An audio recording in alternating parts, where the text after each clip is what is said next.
Tere tulemast Targipäeva pooltundi. Mina olen Margarita, olen raamatupidaja, ettevõtja ja ka alustavate ettevõtjate konsultant. Täna on meil saates siis külaliseks turundaja ja sisulooja Kristiine Karoliine Mõttus, kes on igapäevaselt siis ettevõtjate abiline selles ühes tähtsaimas rollis, mis tihtipeale väikeettevõtjatel ette tuleb. Tere, Kristiine Karoliine! Tere, kas mind on kuulda? Ja on kuulda sind. Ja jah, Kristiine Karoliine. Väga tore, et sa täna tulid laivi meile rääkima, sest minu meelest see turundus on number üks asi, millest väikeettevõtjad tihtipeale just räägivad ja millega võib-olla ka tihtipeale hädas ollakse. Just, see on selline, ma ütleks isegi põhiline asi, kuhu tegelikult ettevõte peaks enamus oma fookuse panema, sest tihtipeale ettevõtjad miskipärast jätavad selle tahaplaanile, kuigi just siis mingi aeg saavad aru, et tegelikult oleks pidanud koheselt sellega alustama. Ja ma ütlekski, et see on selline tegelikult esimene samm või noh, muidugi see äri planeerimine ja siis muidugi selline suuremahuline turundus on selline suurem osa tegelikult ärist. See on kindlasti väga oluline teema. Ja just, ja turunduse puhul on ju ka, et turundus tuleb nii-öelda õigesse kohta suunata, et kui sa valesse kohta selle suunad, siis ega ta sulle raha tagasi ei too, et pigem viib ainult seda välja, on ju. Just. Aga ma alustan võib-olla kõigepealt algusest siis praegu üldse, et kuidas sina üldse turunduse ja ettevõtluseni jõudsid? See tegelikult algas mul juba põhikoolis, kui ma alustasin nii-öelda siis mõjuisikuna Instagramis. Tegin seda kuskil niimoodi 3 aastat, päris hästi läks ja kõik tuttavad olid ka mingi, vau, et sulle väga sobib see ala. Ja siis mul hakkas ka endale aina meeldima ja siis hakkas ka kuskil niimoodi 5000 followeri tulema ja siis hakkasid juba ettevõtted minu poole pöörduma, et kas sa tahaksid ise meie kontosid hallata. Aga ma olen varem sellist asjast kuulnudki, siis hakkasin uurima, kuidas see rohkem selline pool käib, veidi rohkem sellist ärimaailma õppima. Ja siis leidsingi sellise kooli nagu Mainor peale siis gümnaasiumit, kuhu ma läksin. Sealt jah, nagu kirjeldust juba kuulsite, siis tulin ära peale esimest aastat kohe, sest jah, tundsin, et ei saanud ikkagi seda, mis ma nagu selle varasemate aastatega mõtlesin, et oleks nagu palju ägedam või noh, selline turundus tundus muidugi palju lahedamalt, kui seal koolis õpetati. Ma nagu tundsin, et ei saanud nagu päris seda, mis ma arvasin, et turundus on. Seega ma ikkagi otsustasin, et ma võtan ise selle teekonna ette, hakkan ise koolitama. Noh, käisin hästi palju koolitustel. Ma arvan, neid on juba kuskil üle 300, võib-olla isegi rohkem. Et mulle hästi meeldib niimoodi igapäevaselt ennast arendada, et ma ei suuda niimoodi ühel levelil nagu püsida miskipärast. Ja siis leidsingi sellise tee nagu sotsiaalmeediaturundus, hakkasin rohkem siis praktiseerima ka täiesti ise. Proovisin Instagramis tehtud asju järgi, mis keegi teine teeb, proovisin oma vaatenurga alt teha seda. Kuidagi leidsin muid viise sees. Ja siis läksin ka majanduskooli tegelikult, käisin seal 1 aasta ära. Ja seal ma ikkagi tundsin samuti, et ei ole ikka päris see, sest turundus on selline valdkond, mis areneb iga päev tuleb uusi programme, teadmisi. Tohutu jah, see ongi üks põhjus, miks mulle nii väga turundus meeldib, sest kogu aeg on see pidev areng. Ja see on selline äge valdkond, kus sees olla, et saab kõik on võimalik, lihtsalt peab ise loominguline olema. Kuna ma olin klassis ainukene, kes reaalselt täiskohaga tegi seda tööd, siis mul kuidagi kadus ka motivatsioon ära, siis ma tundsin, et ma muutusin ise mugavaks. Ja siis mõtlesingi, et okei, peab ikka uuesti hakkama ise tegutsema. Vahepeal mõtlesingi, et vaatame, mis seal koolis räägitakse, aga ikkagi ise õppides on see õige teekond ja see areng on palju kiiremini näha, sest tundsin kuidagi, et niimoodi läks lihtsalt kiiremini ja täna ma olengi siin, et tegelikult ma oleks alles kooli lõpetanud siin eelmine kevadses, mis just oli, selle aasta kevadses. Ma oleks lõpetanud kooli, aga ma ikkagi lõpetasin selle, tulin talvel ära ja siis alustasin oma agentuuriga, sest ma tundsin, et ma juba saan seda pakkuda ettevõtetele, sest mul on juba kuskil üle 120 koostööettevõtetega ja ma lihtsalt tundsin, et ma olen saanud piisavalt pagasit, et hakata seda ka suuremalt tegelema, kaasata rohkem inimesi, kellel on sama mõtteviis, sama valdkond, sama selline kirg, mis kui mul on. Ja siis me saame rohkem inimesi lihtsalt aidata niimoodi. Et Mhm. jõud kokku ühendada, kes on müügiala spetsialist, kes on copywriting, kõik sellised oma nagu alad ühendada ja siis pakkuda sellist suurt täislahendust. Mhm. Ma ise arvan, et sa ei pea ennast üldse halvasti tundma, sellepärast et need kooliteed on pooleli jäänud, sest et ma ise olen sedasama läbi kogenud, et kui sa juba praktiliselt mingil alal töötad, siis see kooli tase ongi hoopis teistsugune ja see võib-olla ei ole nii ühildus sellega, mis päris elu on, et isegi tihtipeale ju raamatupidamise valdkonnas on sama, et päris elu ja kool on midagi muud, on ju. Et need asjad lihtsalt toimivad teistmoodi, teistpidi ja nii on ju. Ja turunduses ma olen nagu igati nõus, et neid uusi võimalusi on nii palju ja kui sa vaatad, kuidas Instagrami, Facebooki algoritmid näiteks pidevalt muutuvad, siis koolis on päris keeruline seda vist õpetadagi niimoodi, et keegi õpetaja peab pidevalt tasemel olema. just, no ma arvan, õpetajatel on ka jah raske niimoodi tervet nüüd õppekava ümber teha, sest nüüd tuli mingi uus programm, võtame kõik maha. Aitäh, selles mõttes ma saan aru, aga jah, kahjuks siiski enamus lõpetajatest ei saa omale töökohti, see oli ka see, millega mina pidin vastu seisma. Et saatsin küll hästi palju kirju, aga kuskil lihtsalt ei tulnud, sest mul ei ole kogemust. siis ma mõtlesin, okei, siis ma teen oma lisakogemuse, et nagu noh, nii ei jäägi muud üle lihtsalt. Ja siis mõtlesin, mis mõttega mul seal paberil on, kui ma tegelikult saan juba ise alustada ja palju suuremini. Ja just, et sa oled tegelikult ju väga hea näide sellest, et see sinu kogemuste pagas on see ju, mis lõpuks loeb ja see, mis ju müüb, et inimesed tulevad sinu juurde ju sinu pärast, sest sa teed oma tööd väga hästi. Ja ma ei tea, kas sa ise tunned, kas see haridusteekond on kuidagi sulle takistuseks saanud ettevõtjana või see pigem oligi takistus siis, kui sa otsisid palgatööd? Pigem palgatöölt jah, sest ma varem olin ja klienditeenindaja, nagu ikka noortena alustatakse restoranidest. Seda ma olin ka kuskil 5 aastat teinud ja siis ütlesingi üks, et okei, aitab küll, kui ma tahan reaalselt elus kuskil jõuda, ma pean selle riski tegema ja jätma selle tee pooleli. Ja lihtsalt päevapealt tulin ära, ütlesin, aitab küll, nüüd on aeg turundust õppida ja seda korralikult teha täiskohaga siis. Ja ma arvan küll, et see kool muidugi andis sellise boost'i juurde, sellise distsipliini rohkem. Et ma nägin nagu, mis ülejäänud sellised inimesed teevad, kes noh, on turundusest huvitatud, aga nad ikkagi ei lähe oma täispotentsiaalini nagu üles. Ja siis ma mõtlesin, okei, et ma pean lihtsalt jõudma sinna üles, et ma ei suuda sellise tavapärasusega nagu leppida miskipärast. See on selline kinnisidee. Ja kas sa täna tegutsed 100% nüüd oma selles turundusagentuuris või sa teed ka seda influencer'i tööd, nagu sa kunagi võib-olla juba kooli ajal alustasid? Enamus aja ikka teen noh, niimoodi igapäevaselt. Ma ütleksin, noh nüüd ettevõtjad teevad 24/7 tööd, siis ma teen ka seda 24/7 niimoodi turundusagentuuri. Et nüüd on isegi juba järgmine agentuur plaanis teha nagu rahvusvaheliselt siis järgmise aasta alguses.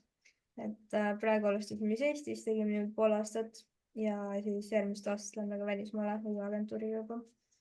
Aga jah, kindlasti praegu teen vahepeal ka koostöid, kui mingi ettevõte tahab, sest meil on kõik selline varustus olemas, mis ma ei pakkunud, et kui mulle väga endale meeldib mingi toode, midagi, siis ma ise ka olen vahepeal pakkunud, et kui mulle väga meeldib, teeb nagu hea meelega jagaks ka oma jälgijatele seda, sest ma oma kontol jagan ka niimoodi üle päeva postitan tavaliselt hästi aktiivne olen enda Instagramis ka.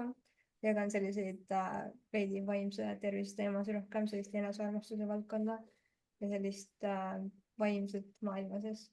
Ja siis tahan sellega inimesi hästi palju aidata, et siis sellel teemal erinevaid tooteid jagan, teenuseid, mis nagu aitaksid ka teisi edasi. Ma olen hästi selline moraalipõhine, et ma ei jaga asju, mida nagu, ma saan raha või mingi hea toote, et siis kindlasti mitte, et siis kui ma näen, et mind see aitas ja ma saan ka teisi aidata, siis hea meelega ma jagan neid asju. Jaa, sa käisid mingi aeg ära ka Austraalias, võib-olla see oligi natukene selline eneseleidmise teekond ka, aga kuidas see sind muutis ettevõtjana ja üldse võib-olla ka inimeseni, et mis sa sellest nii-öelda teekonnast või sellest kogemusest juurde said enda jaoks? See oli väga selline, noh nagu ikka edukad ettevõtjad räägivad, et tuleb seal põhjas ära käia, siis see oli minu see põhjas käik et seal oli jah selline väga nii-öelda, kuidas ma ütlen, õppetundide rikas ja selline väljakutsete rikas nagu teekond. Et mul oli samuti eesmärk mitte minna sinna palgatööle, nagu enamus lähevad, vaid ma tegin omal eesmärgiks, ma lähen sinna ettevõtlust tegema. Ja kahjuks see oligi see, miks ma seal poole aasta pärast tagasi tulin, sest lihtsalt süsteem nagu sundis sind palgatööle minema. Et kahjuks jah, lihtsalt ei saanud ilma selleta minna. Mhm. Seal jah, pidime täiesti isegi tänaval olema vahepeal, sest lihtsalt ei saanud, lihtsalt ei võetud omaks. Mm. Väga raske teekond oli ja ma arvan, et see muidugi kutsutas rohkem sellist enda ettevõtet rajama. Et kohe, kui me tagasi tulime, me hakkasime juba isegi lennujaamas juba planeerima, kuidas me kõike teeme. Et see oli selline lennuki peal juba alustasime tegelikult esimest tööd ka. Et saime juba esimese kliendi lennujaamas. Väga lahe. Kohe Nii läks. et iga kogemus on elus millekski vajalik, on ju? Just. Mhm. See oli jah huvitav, et tulime tagasi ja kohe hakkas järjest niimoodi kliente tulema, siis ma saingi aru, et okei, see oli nagu õige otsus. Mhm. Väga super.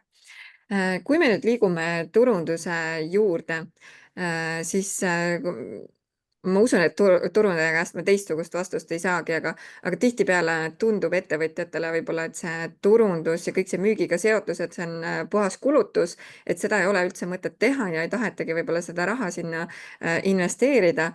Aga kumb ta siis pigem on, kas ta on kulutus või on see investeering? No nagu ikka, sa mida rohkem sa endasse panustad, seda noh, nii-öelda kõrgemaks on nii-öelda IQ siis tõuseb.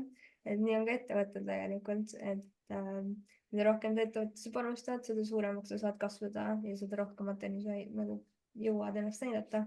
Et see on ka ju turunduse mõte, et sellist brändi teadlikkust siis kasvatada. Et sa oleksid igal pool olemas ja inimesed leiavad sind kergesti üles, see ongi turunduse põhimõte, eks. Et ma ütleks küll, et edukad ettevõtted tänapäeval panevadki isegi 90% eelarvest turundusse, sest nad näevad, et sealt tuleb selline põhitegevus, põhikliendid, kõik on enamasti sotsiaalmeedias. enam ei kasutata nii väga sellist Google'it kui otsingumootorit, vaid sotsiaalmeediat. Näiteks mul ka erinevad nagu, või noh, peamiselt tuttavad siis kasutavad sotsiaalmeediat siis otsinguna, kui nad lähevad kuhugi restorani, kuhugi mingi uude linna, kohe vaatad Instagrami lahti, vaatad, mis kohad seal on, okei, lähme sinna. Et enam ei ole sellist, noh, muidugi chat-GPT, sealt otsitakse, see on ka uus turundusmudel tegelikult, et juba hakatakse sinna neid turunduselemente sisse panema. näiteks otsidki, et okei, mis on kõige paremad kohad, siis sa saad treenida seda algoritmi, et sinu nimi tuleks ettepoole siis. aga noh, see on selline uus valdkond jälle, mis on see täielik uuendus, kuhu nagu turundus hakkab suunduma. Ja tõesti, selle peale ma pole ise tulnudki, et niimoodi ka veel turundust saab teha. Okei, väga lahe.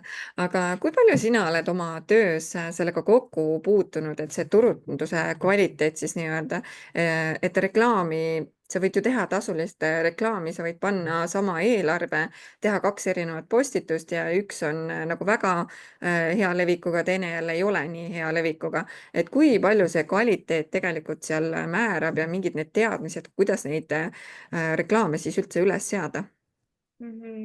Ja ma ütlen sulle ausalt, ma olen võib-olla oma karjääri jooksul teinud ainult 2 reklaami, sest Mm. mina peamiselt keskendun orgaanilisele sisule ja ma Mhm. näen, et tegelikult sellel on palju suurem potentsiaal, sest mul on üks klient hambaravi juba olnud mitu aastat ja nendega me saime täiesti suvalise videoga lihtsalt 4,5 miljonit vaatamist. Ja sealt Mm. hakkasid kõik minema, enamus video on 20 000 vaatamist. Ehk siis TikTok on selline täielik uus põhimõtteliselt nagu tasuline reklaam, aga tasuta versioonil. Et ma ütleks küll, et see on väga selline imemasin, mida ma täiesti soovitan kõigil ära kasutada. vahet pole, mis ettevõte on, kuidagi on ikka võimalik seda teha. Et miskipärast ettevõtted nagu kardavad seda, ütlevad, et ai, seal on ainult noored, aga tegelikult ei ole. seal hambaravil on samuti enamus sihtgrupp kuskil 40+ inimesed ja 20 000 vaatamist, et nagu ma arvan, et kindlasti väga proovimist väärt on. Mhm. aga kui rääkida kvaliteedist, siis ma ütleks, et kui sa teed persoonibrändi, siis tasub noh, muidugi kaameraga filmida, seada professionaalsema mulje, aga mitte jällegi liiga üle kuidagi keeruliseks teha seda, sest miskipärast mõeldakse, et mul peab see mikrofon olema, see valgustus, mida iganes, aga tegelikult ei pea, inimesed tahavad näha, kes sa oled, milline noh, mingi peamine, kes sa oled, miks ta sinu juurde tuleb, inimesed tulevadki just nagu sa ütlesid ka enne, sinu pärast sinu juurde. et jällegi see on hästi oluline, et sa näitaksid, kes sa päriselt oled. Ja seda me teeme ka enda agentuuris, me näitame klienti põhimõtteliselt iga nurga alt, kuidas siis põhimõtteliselt, kui klient tuleb, ta saab kohe aru, mis ta saab sealt. Kõik igast valdkonnast, nii tiimist, kõik, mis seal ettevõttes toimub, kõik teenused, kõik näitame ära. Täiesti nagu paljaks teeme ettevõtte põhimõtteliselt. Ja see nagu alati toimib. Et vahepeal jah, nagu tuleb klient kuhugi kontole ja mitte midagi ei saa aru, mis ettevõte teeb. Et sellist asja on ka päris palju olnud. Ja siis me näiteks mõtleme, okei, aga miks te ei näita neid asju? Ja siis kohe hakkabki palju paremini minema. Siis kliendil tekib arusaam, mis ta sealt kõike saab. Ja ma ei ütle jah, et nii oluline on see kaamera kvaliteet, aga kindlasti see natuke toob sellist professionaalsust juurde. See on selline lisa level up, mida vahepeal teha, aga see ei ole selline essential asi. Jaa, aga kuidas üldse silma paista sotsiaalmeedias, et nii palju on ju täna eri valdkonna teenusepakkujaid, et kui me võtame kas või raamatupidajaid, et neid on nagu tohutu palju, et meil on turul üle 2000 teenusepakkuja ja see silmapaistmine ei ole võib-olla üldse nii lihtne, on ju. Isegi tegelikult sotsiaalmeedia sisuloojaid, et neid on ju järjest tuleb juurde ja juurde ja ka näiteks virtuaalseid assistente, aga silma paista ei ole ju üldse lihtne. Et kuidas seda siis üldse nagu hästi teha niimoodi, et eristuda siis teistest? Silmapaistmine on selline hästi minu teema. Ma alati mõtlen, kuidas saaks nii-öelda teistest siis midagi erinevat teha. Kõigil on meil tegelikult oma vaatenurgad. Et jah, me võime võtta küll teistelt ideid, aga ikkagi teeme seda kuidagi enda vaatenurga alt sees. Et hästi põhiline asi, mida sotsiaalmeedias teha, ongi see, mõtle, kes sa tegelikult ise oled, milline su bränd on ja millega see erineb ja siis paneb põhirõhk sinna. Et kui me teeme kõik sama asju, inimestel tekib see igavus, et ma olen näinud seda juba jälle mingi selline ettevõte. Et see ei ole hea asi, pigem leidke jah, selline erinevus nagu tsoon ja pigem pange rõhku sellele. Muidugi vahepeal võib ka teisi tavalisi teemasid rääkida, peamiselt jah, selle, millega te erinete siis. Et see on selline põhiteema, näiteks kasutage hästi siin omaseid värve, teie rohkem sellist personaalsust. Bränd ei pea olema selline väga professionaalne, formaalne, alati võib ka sellist särtsu veidi huumori juurde panna, rohkem sellist karakterit luua, et oleks ka inimestel äge vaadata midagi uut. Selline põnev, et tekiks ise ka selline tunne, et vau, midagi ägedat on, et ma tahan seda asja, ma lihtsalt tahan seda kogemust saada. Et see on selline põhiasi, mida kliendid tahavad saada, lihtsalt seda kogemust, mis teeb neile hea siis enesetunde või mida iganes su toode või teenus siis müüb. Et see on selline põhiasi, mida me müüme, kogemust. Kuidas teie agentuuris on, et kas teie loote ka selle visuaalse brändi ise või tuleb see ettevõte ikkagi juba oma brändiga ja teie siis sealt nii-öelda arendate edasi? Meil on erinevaid võimalusi, me muidugi pakume sellist täislahendust, et me teeme põhimõtteliselt kõike nii animeeritud kodulehtedest kuni sellist täiesti logo loomiseni välja. Et meil on vastupidi, et täiesti nullist nagu lõpuni välja siis. Et oleme loonud ka brände täiesti nullist, kus ettevõtja tulebki oma täiesti mõttega, mitte midagi veel ei ole. Kuigi siis oleme loonud selliseid, kellel on täiesti täiemahuline turundus ja koduleht juba olemas. Et oleme nii-öelda mõlemad teinud ja igapäevaselt ka enda projektidega teeme siis täiesti nullist kõike peale. Minu arust see bränding ongi just kõige huvitavam osa, sest see on see suure teekonna algus ja sa saad kõik selle põhimõtteliselt peas läbi mängida, loovuse lihtsalt minna lasta ja vaadata, mis sellest kõik välja tuleb. Muidugi teekonna keskel seal asju vahetu, muutub midagi, aga lihtsalt alguses jah, peaks selline ühtne stiil olema paigas. Siis me teeme brändidele sellised brändiraamatus, miskipärast enamus ettevõtjad ei ole sellest isegi teadlikud olnud. See on nagu huvitav.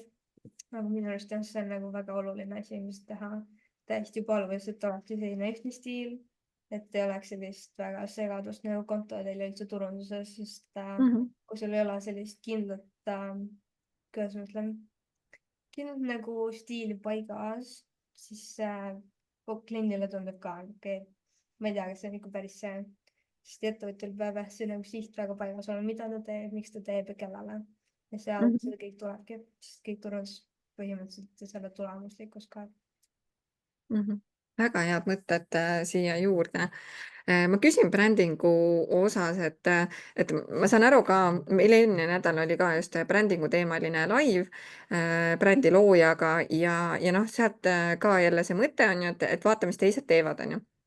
Et kui ma vaatan ka, noh, ma toon näite enda pealt, siis on ju, et raamatupidamisteenuse osutaja, tihtipeale võib-olla need brändid ongi sellised nagu hästi sellised konservatiivsed, võib-olla siuksed nagu hästi resoluutsed ja mina olen nagu läinud risti vastupidi teed, et ma olen nagu selline hästi malbe, need värvilahendused on siuksed malbed, võib-olla pastellne, sihuke tagasihoidlik. Et mis on silmapaistvam siis lõpuks, kas see, kui sa oled kõigi teiste moodi või sa eristud, et sa oled just vastupidi? no alati vastupidine tekitab rohkem sellist emotsiooni kui nagu üldse vaatajates sotsiaalmeedias, sest noh, inimestel tekib ikka see scroll'imissõltuvus, eks. ja siis, kui nad näevadki kõike põhimõtteliselt sama ja siis tekib see igavus ja siis nad jäävadki põhimõtteliselt, kui tekib midagi vau, sellist vau-efekti, sa kohe näed, et vau, see on midagi huvitavat. Lähed konto peale ja sealt läheb see kõik edasi. et jõuabki lõpuks su koduleheni välja, kui nüüd ostab siis su toote või teenuse.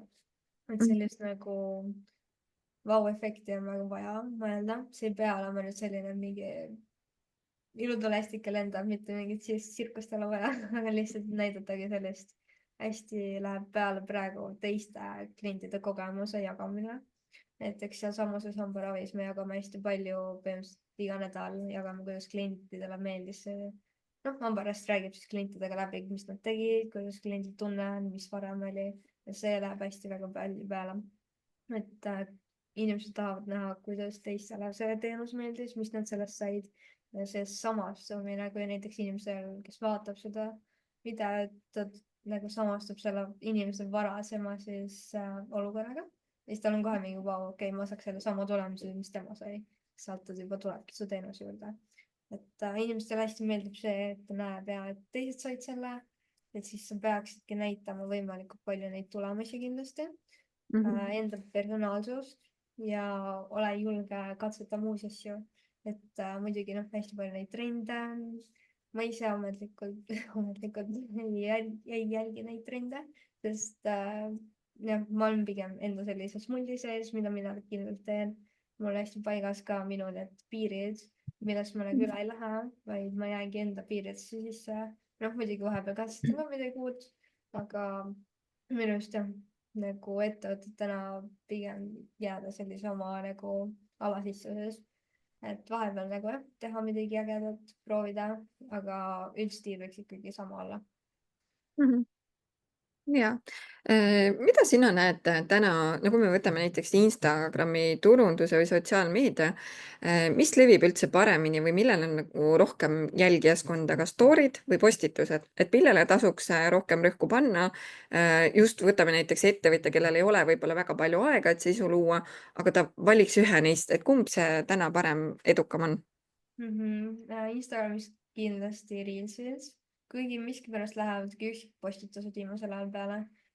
Story'd on siis, kui sul on selline tugev kommuun juba, et hästi lojaalne jälgijaskond, siis kindlasti, et sa oled siin hästi interaktiivne, aga see on jällegi selline täiskohaga töö põhimõtteliselt. et story'd hästi teha, see on jälle omaette maailm põhimõtteliselt. et seal sa saad ka täiesti niimoodi iga päev, kasvõi mingi 5 tundi järjest ainult story'd, et see on täiesti oma teema. aga Instagramis kindlasti Reelsid, kui ei ole väga aega või oledki täiesti alustav ettevõtja, siis kindlasti alustada ka ilmselt videotega. näita mingi protsess, räägi endast, kust su bränd alguse sai. nagu tegi täiesti põhimõtteliselt paljaks ennast, räägi kõik ära, et mida rohkem. noh, hästi palju on inimesi, kes mõtlevad, et ma ei saa oma saladusi ära jagada, aga inimesed nagu siis ei teagi ju tulla su juurde. et nüüd on just see, et mida rohkem infot sa jagad, seda rohkem inimesed teavad tulla su juurde, sest nad teavad, et sul on selle kohta põhimõtteliselt teadmist olemas ja nad saavad sind usaldada sellega. et jah, minu arust nüüd on just vastupidi, et just jagame oma infot, tuleme rohkem välja, et aitame rohkem üksteist. Ja, no väga äge. Ma küsin veel korra TikToki kohta, et sa mainisid, et see on väga selline populaarne. Mina näiteks isiklikult TikToki ei kasuta, mul vist ei ole ka väga tuttavaid, kes seda kasutavad, aga sa ütlesid ka, et tegelikult olenemata sellest, kes su klient on, et see töötab ikkagi väga hästi. Kas peaks selline ettevõtjatele suunatud ettevõtja, kes on siis teenuse osutaja, ka ennast pigem ikkagi reklaamima seal TikTokis, kuigi võib tunduda, et seal ei ole äkki seda õiget jälgijaskonda. Näiteks mina ka olen arvanud, et minu jälgijaskonda seal ei ole. Ma kindlasti soovitan proovida, sest meil on ja põhimõtteliselt iga kliendiga, kellega ma olen ka lihtsalt ütlemegi, et okei, proovime kasvõi mingi kuu aega ja alati kõik on kliendid mingi, oo, et jumala hästi läheb. Et kõik on nii üllatunud alati, et keegi pole uskunud sellesse ja lihtsalt nii head tulemused on iga ettevõttega, nii hambaravis, meil oli ka üks suhtekoolitus, ehitusettevõte, et mida iganes, kindlasti soovitan kõigil proovida, et TikTokil on jah selline huvitav algoritm, et inimesed jõuavad, noh, sinu õige sihtgrupp jõuab tegelikult sinu sisuni, sest seal on nii selline programmeeritud algoritm, mis juhatab siis inimese huvid temani. Näiteks kui ta ongi otsinud kuskil Google'is ehitust, siis tal tulevad TikTokis ehitusettevõtted. Et nagu kõik see tegelikult jõuab õige kohani. Või noh, õiged inimesed jõuavad õige sisuni tegelikult. Jah, ei tasu karta seda, et äkki minu sihtgrupp ei näe, et ta tegelikult näeb, et lihtsalt tuleb see sisu välja panna. Väga põnev. Nii tore kuulata jälle sellist teist vaatenurka ka siia juurde või natuke sellist kastist väljaspool mõtlemist, et ei ole ainult Facebook ja Instagram, vaid on ikkagi midagi muud ka meil seal. See on selline päris ebapopulaarne arvamus jah, et ma olen jah alati selle poolt, et pigem proovida ja siis vaadata, mis toimib ja jääda sellele kindlaks. Et praegu mul jah ongi ühe ettevõttega, nii et me teemegi Facebooki ja TikToki, et Instagram on põhimõtteliselt täiesti surnud. Et noh, midagi on, aga niimoodi 20 laiki, 100 vaatamist, okei, ei ole päris see, aga TikTokis on üle 30 vaatamise näiteks. Väga puh, et kindlasti jah, proovida uusi asju. Ma küsin veel siis selle turunduse koha pealt, et sa mainisid ka, et sina paned rõhku pigem orgaanilisele sisule, mitte siis sellele tasulisele reklaamile.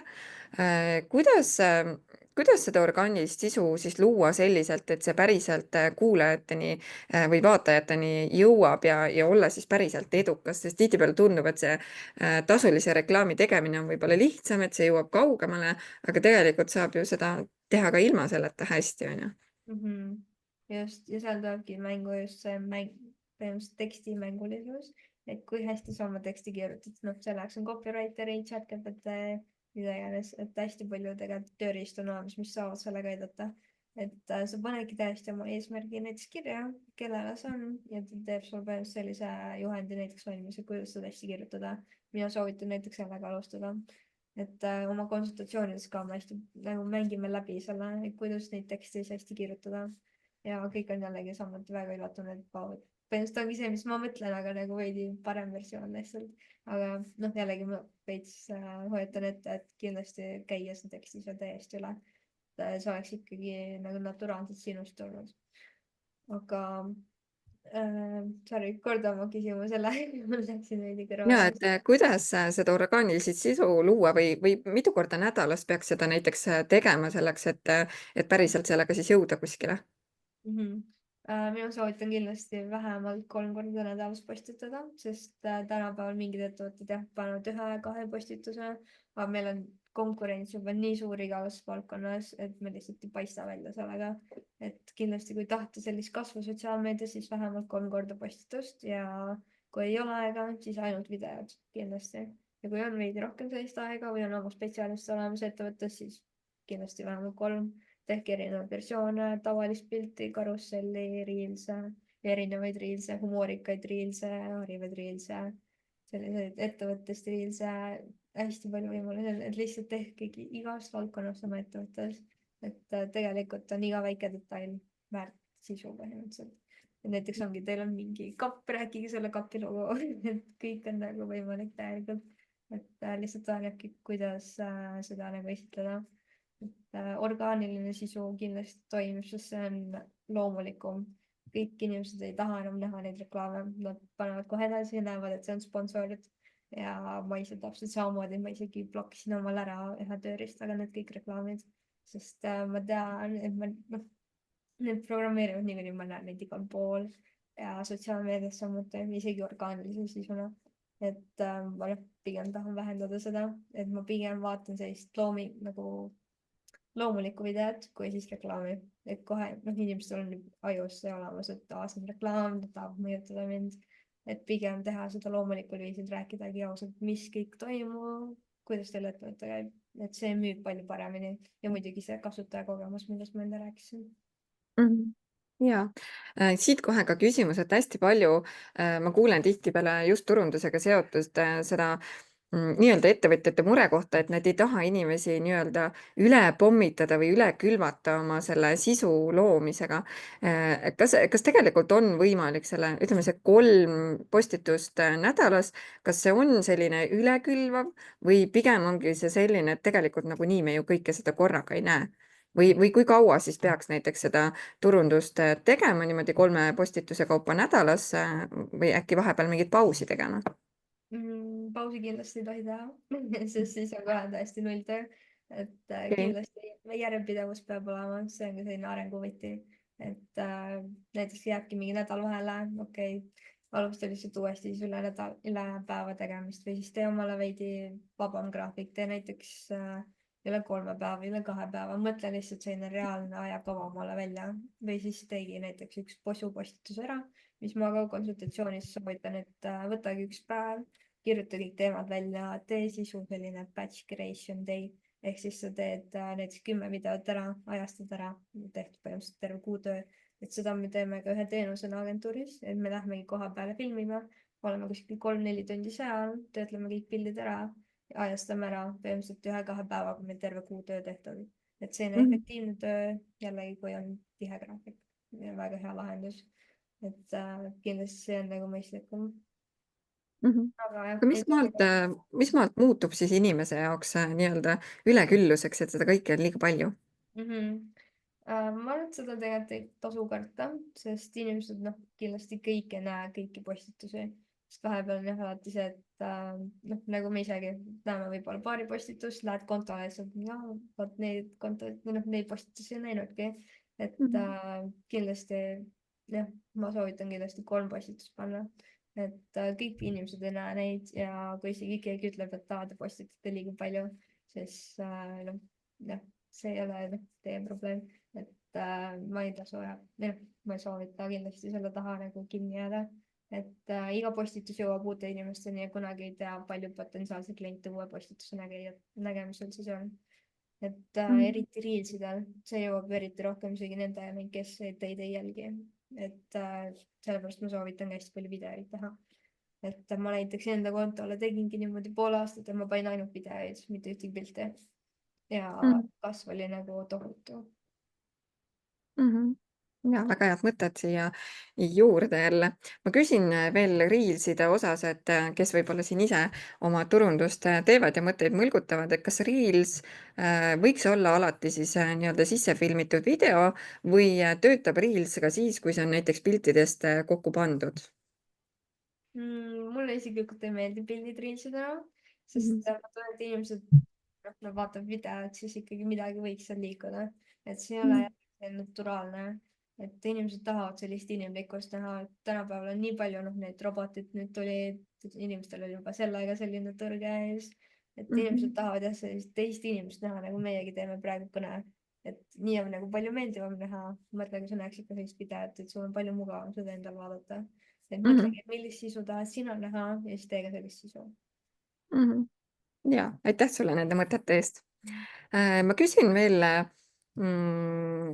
võib-olla sinu kogemuse kohta, et kui me võtame üldse turundust, et oletame, minul ettevõtjana on turundajat vaja, siis mul on võib-olla mingid omad ootused, milline see turundus peab olema, aga võib-olla siis lõpuks see turundus ei täida seda eesmärki.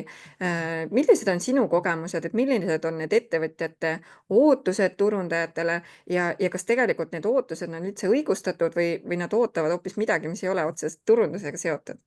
See on väga hea teema jah. Et tihtipeale ma näen Facebookis ka postitusi, kus ettevõtjad panevadki terve listi, mida üks turundaja peab oskama siis. Ja siis vaatad, kuu pärast hiljem on neil ikka ei ole sellist sobivat inimest, et seal ongi ainult see asi, et kui te tahate kvaliteeti, siis te ei saa seda kõike ühelt inimeselt. Et see on alati terve turundustiimi töö. Kui te tahate head teksti, on teil vaja copywriterit, kui te tahate sisuloojat, häid videoid, siis ongi ka ühte kindlat sisuloojat, kes jagab nii fotograafiat kui ka videograafiat, iga valdkond on reaalselt täiesti erinev maailm.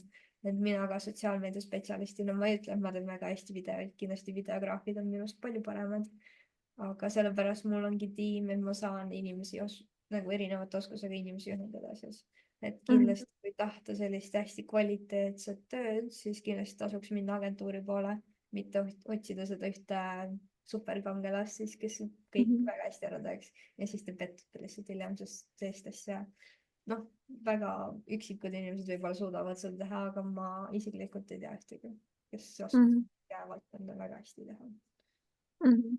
Jaa, ma olen igati nõus, et ega raamatupidamisega on tihtipeale sama, et otsitakse näiteks virtuaalset assistenti, kes teeks ära ka raamatupidamise, aga tegelikult kui inimesel ei ole ikkagi selle valdkonna teadmisi, siis ta ei saa kõike hästi teha, on ju. Et ta teeb võib-olla kõik ära, aga kõike teeb keskpäraselt. Et tõenäoliselt jah, turundusega on sama, et kui sa ootad ühelt inimeselt seda, siis tegelikult sa saadki selle võib-olla keskpärase tulemuse sealt lõpuks, on ju. Noh, ma ei ütle, et see alati halb on, aga jah, lihtsalt enamasti neil on ka kõrged ootused ja siis pärast, ma ei tea, laseb lahti või mida iganes. Ja siis pärast tulebki välja, et tegelikult tal olid oskused olemas, aga lihtsalt mitte piisavalt kõrged, kui ettevõte kohe ootas. Et siis äkki pannagi rohkem sellist rõhku, et mida neil päriselt vaja on, et ettevõtted teeks ka kindlaks, kas neil on üldse kõike seda nii oluliselt vaja. Mis päriselt vaja on siis, et äkki neil ongi ainult sotsiaalmeedia haldarit vaja või sisuloojad, võtagi ainult siis need kaks. Või noh, need on sellised päris tavalised asjad, et iseenesest võib, see võib ühe inimesena olla, sest noh, jällegi tegelikult oleneb inimesest, mina lihtsalt pakun seda mõlemat, aga jällegi mõned on ainult näiteks sellise reklaami poole peal, et see on täiesti erinev maailm, et tasub veidi rohkem ennast kurssi viia. Jaa, väga super. Nii, meie aeg on nüüd natukene otsa ka saanud. Ma küsin veel, sul oli üks tore pakkumine veel meie kuulajatele ka, et räägi sellest lähemalt. Just, et ongi siis paar valikut tegelikult, et kuna me oleme rohkem liikunud sellise animeeritud kodulehe valdkonna suunas, siis tõimegi Eesti turule täiesti uue sellise platvormi, millega me põhimõtteliselt elavdame Eesti ettevõtted ära, see on selline meie uus missioon.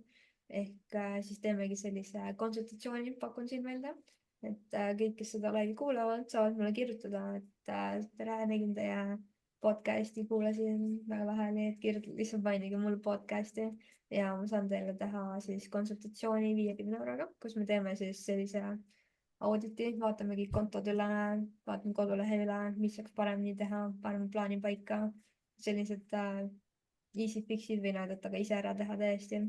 Et selline korralik mahukas konsultatsioon, lihtsalt siis 50 euro aastas on 100 eurot ja isegi varsti on tunne, et mida rohkem ma jagan, seda nagu kallimaks peaks tõstma.